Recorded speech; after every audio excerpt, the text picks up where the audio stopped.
Hi, I'm John Stonestreet, and welcome to this week's 2-Minute Warning. We're continuing our series on culture.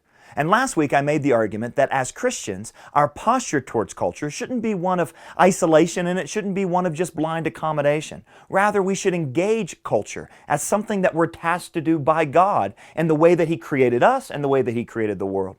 And that's the most fundamental thing that we need to begin with. What is culture? I think Christians sometimes have a bad idea about what culture is. We kind of see it as that's them and we're us. The culture is that bad world out there and we're the good people in here. And we have this us versus them mentality. But that's not true. Anytime people get together, culture is formed. If you've ever been to a church camp, or if you've ever been to a church service or something like that, it's culture taking place. That's why people that aren't used to that culture, when they walk in the door, sometimes they're kind of freaked out because they didn't really expect what they were seeing. In fact, we use different words than they use. We might dress differently and so on. Culture is just what humans do. Let me explain.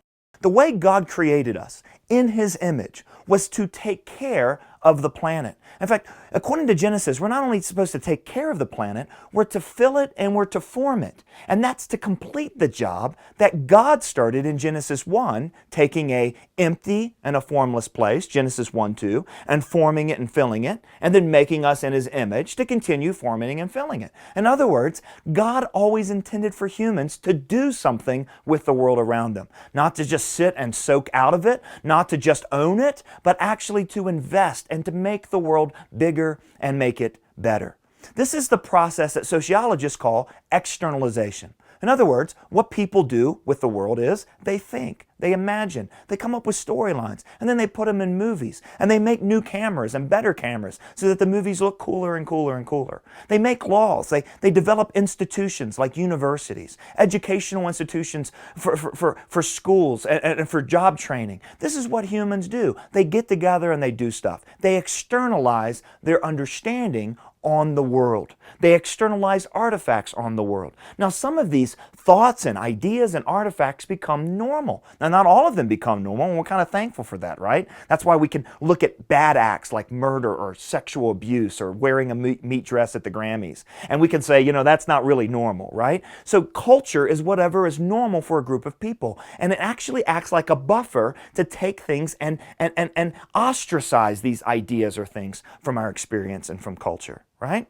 Now this can be good or bad because culture itself becomes this dynamic thing that is the product of human creation and human investment. But the power of culture is it shapes us. Not only do our contributions shape culture, we then internalize whatever is normal.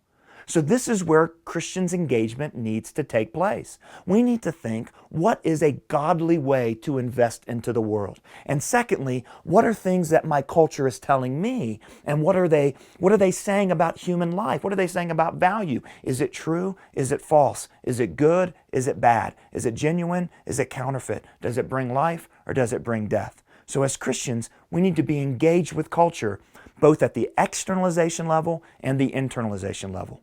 Stay tuned because next week we're going to talk more about what this means right here on the 2-Minute Warning.